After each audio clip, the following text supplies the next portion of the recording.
Hey, what's up you guys? It's Junior Trader. So it happened. Microsoft tanked. Kaboom! Collapsed. End of the day. It's the doomsday. Apocalypse in the stock market. Let's talk about all of that stuff. Is that going to happen? Or is this a buying opportunity? Now, if this is a buying opportunity, guys, all those updates will be coming out on this channel of mine, Junior Trader Dividend Investing channel. It's market is right at the place where I'll be buying a lot of stuff. I was waiting for these pullbacks. Nvidia's I have been buying, tech stocks I have been, well, the ETFs around tech I have been buying. All that information is in this channel, Junior Trader Dividend Investing channel. A lot more videos will be coming out here soon. Subscribe, like here as well if you want to follow along. All right, now coming back to Microsoft. Oh, well, guys, before that, I also want to let you know none of this is any financial advice and is only for education purposes.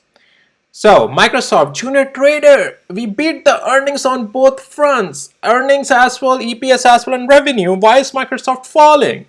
Guys, because as I say always, you just never know how Wall Street is going to take it. Right? Where is Microsoft in the post market? Microsoft is at, wow, 395 right now. We are seeing something here right now. This is where the price is. So to put it in perspective, this is the candle you are dealing with right now. Just to put it in perspective, okay? So I'll show you on the hourly interval a lot of the things and how things are looking like, how to trade it tomorrow, Microsoft and all that stuff. But as I say, you just never know what the market is going to do through the earnings. Now, I'm not going to go through the earnings detail, just to be very clear, because the prices move to the downside. Even after the earnings beat, all the narratives that you would see will be out of like, oh, because there's a slight drop in the cloud growth or whatever, because they will make the narrative now out of the numbers just to satisfy the price action, right? Because price action comes first, news and narratives are made after. So what matters is we have the technicals in our hand, we have the price action in our hand, and we'll talk about from the lens of that, and then we'll take a look at Apple, Meta, Netflix, Google, Amazon, and SPY and QQQ. We have some other tech stocks earnings as well. AMD, another video will be coming out. AMD had its earnings as well today. AMD is going up, so is Nvidia. Great stuff. Now, right, so Microsoft, starting off with that. Technicals, 396, right? I'll just mark it here again, guys. Around here, the prices. So we are below 200 days moving average. We cracked lower. And we were already in the downtrend, and the chart has really now tanked also in that direction. Now, what usually we have a follow through the next day, right? So to trade this follow through, if rebound comes and it rejects underneath of 200 days moving average, Microsoft is a short play. You can use 200 days moving average as your area of reference for tomorrow. If we get above that, I won't hurry too much to buy into it. As for the trading plan, as I said, we usually see a follow through most of the time, so your likelihood to make money will be on the downside through the rebounds. Now let's go through the hourly interval. Again, earnings call, I'm not going to cover on that. Doesn't matter to me. Technicals, we have technicals in our hand. We'll be just doing the technicals here, guys.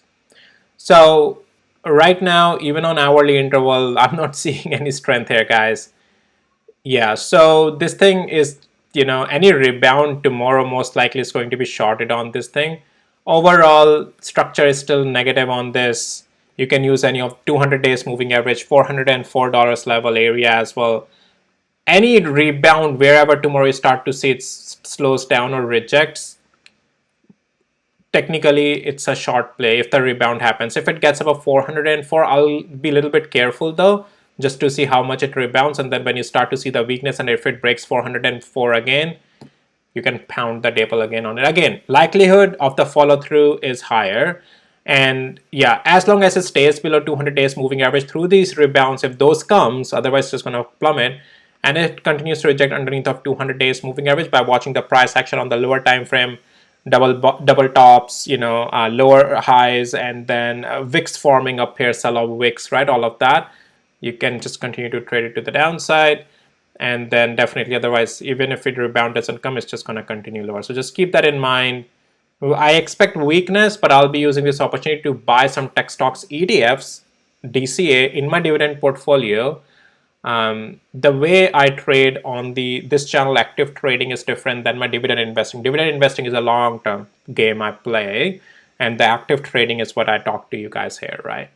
And also the price action structure. I don't buy blindly. I buy at the areas of critical support, areas of when I see some confirmation of rebounds. And if you know that, even in my dividend investing, so that's why I do the technicals, because I don't buy blindly. I buy after doing all the technicals. So yeah, and then next day definitely I want to see how the candle does. But hey, yeah, Microsoft has tanked very badly today, right? Very bad collapse here. Now, Apple, let's take a look at that. So Apple has its earnings. It's a little bit interesting what Apple does. A little bit down in the post market, this thing as well, because QQ and SPYs are selling off with Microsoft because they're all contained in that ETF. When then ETF sells off, then there's a ripple chain reaction, right? So Apple 216 somewhere down here it is at. So I think it's going to stay mostly choppy until earnings, and then we'll see what happens. Yeah, right. Let's go to the hourly interval. Yeah, it's just weak enough. It every day tries to go up and gets always sold off at these levels, right? The significant levels up over here. Yeah. So I would like it tried to rebound as well today after, tried to go up, sold off, tried to go up again, sold off. Yeah, it's weak though at the intraday level. For the swing, I just want to see first how the overall you know the earnings would be. Meta has its earnings when it has its earnings on Wednesday, so that will be tomorrow. But hey, it's already down right now, 450, and I wonder if Microsoft said something that has to do with Meta, but this thing has been, again, doesn't matter though, right? Why so? Because structure until this rebound was still bearish, right? 475 and 68 cents, right? And we are just going in the downtrend. Technically, we have been in the downtrend. Nothing has changed. So I'm not surprised. It's not that chart has changed and oh, I'm like in surprise and awe, right? I'm not in any awe here. It's just, yeah, the structure is still to the downside and Meta is just pulling down. So with Meta, I think it's all about the earnings now. But yeah, you can see today was also a down, like post market is just completely collapsed as well, this thing.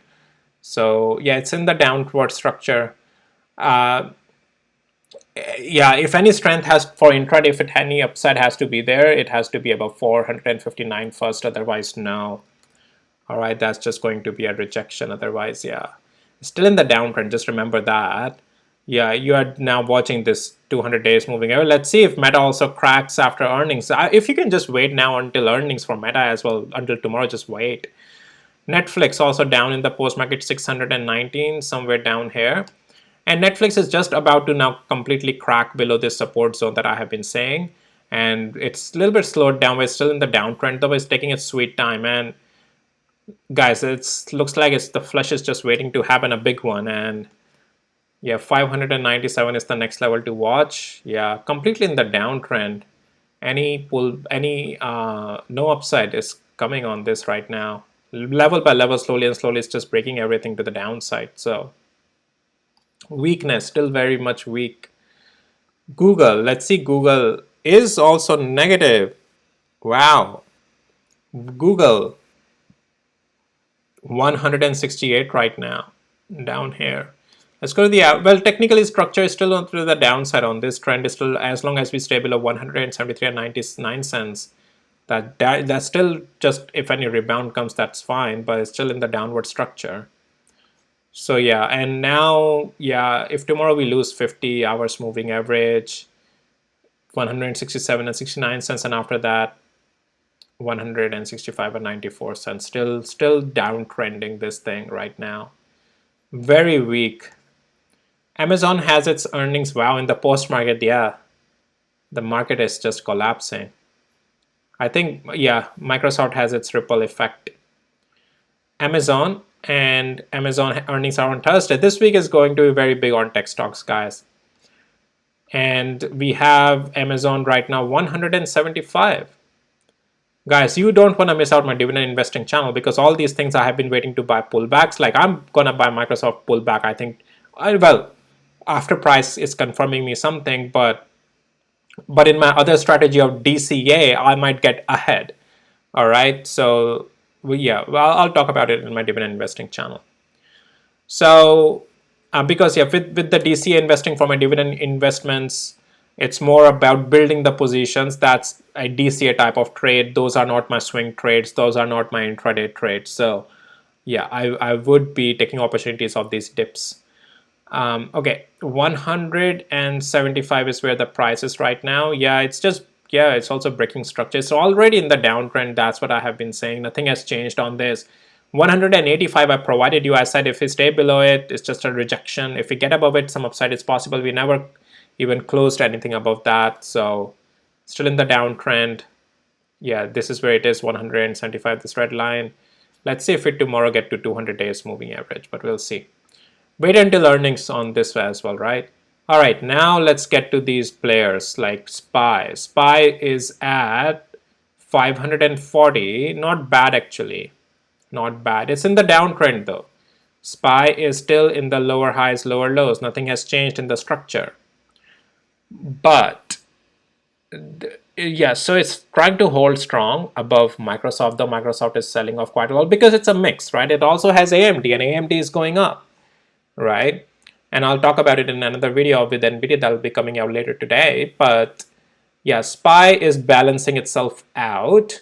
Tomorrow, if SPY gets above 542 and 39 cents, you can expect some upside. Otherwise, yeah, if we anytime lose this zone tomorrow, like 536, and some levels just showed up as well here. These area, then you can expect much more downside, like 537. If you lose that tomorrow, you can expect downside. Yeah, and otherwise, if we stay above 542 and 41 cents or get above it, some upside may come intraday. So yeah, that's with SPY. But yeah, right now overall structure hasn't changed. Our overall structure is still technically in the downtrend. I'm providing you the intraday play. QQQ must be badder. I was going to say badder, but yeah, would be worse than SPY for sure because it's heavily tech weighted, and 455 technically, yeah, not bad though. But anyways, structure overall is still in the downtrend, lower highs, lower lows, right? And nothing has changed. I have been saying that pretty much even in these rebounds, that guys, these are just a rebound. Structure is not changed anything to the upside. I won't be surprised if, yeah, QQQ continues lower to the levels down. Yeah, it's not an upside play. Tomorrow you're watching, it's an only bullish play if it gets above 460 in the intraday and then continues some maybe more rebound. But otherwise, no, it's just as if it continues to break lower, this can continue lower. And otherwise, you are also watching something here actually. If it continues to hold this zone of support, let's say double bottom, and then break the level to the upside, some rebound is possible to 460, but that would be it. Next upside play would be above 460. And otherwise, yeah, until then, let's say if you see if it in the early morning hours it's somewhere hovering at 460, you are watching this level like a hawk. If it breaks above it, some upside is possible. If it stay below it, rejections, wicks forming at these levels, price action, it's going to continue lower. And the overall structure is still to the downside though on QQQ. All right, it might take a lot of effort right now QQQ to go up. Right now I'm not seeing any structure change to the upside. So the next level is 448. That's a little bit of a stronger level. A good support is sitting. When I say good support is sitting, we have to see the price action at this level first, then we'll see what it does. But yeah, that would be that though, and then we'll see. All right, guys, well, that's it for this video. And as I said, I'll be doing separate video on AMD, but you can see it's already at $150, $10 up. But yeah, I'll be doing another video on this, and I'll be talking about that the long-term. This is my long-term portfolio. This is not a dividend investing as well. This is my personal long-term portfolio, and where I have bought some dips in AMD, but that's fine. Yeah, my videos are for educational purposes and for the trading or whatnot, but my focus on my videos are for swing trading, intraday trading, and then dividend investing channel is over there. And then long-term portfolio thing is a complete different thing, guys. Yeah, that's something. I don't know if I'll be starting a channel on that, but yeah, I don't know. I'll think about it. Anyways, if you want me to do that, Yeah, somehow you gotta tell me about it. That you want me to also walk you through and uh, build a channel around my long-term portfolios that are more about investing and holding for long. But anyways, topic for another day. All right, guys, that's it for this video. And if you found it helpful, valuable, hit the like, subscribe. I'll see you in my next videos. Bye.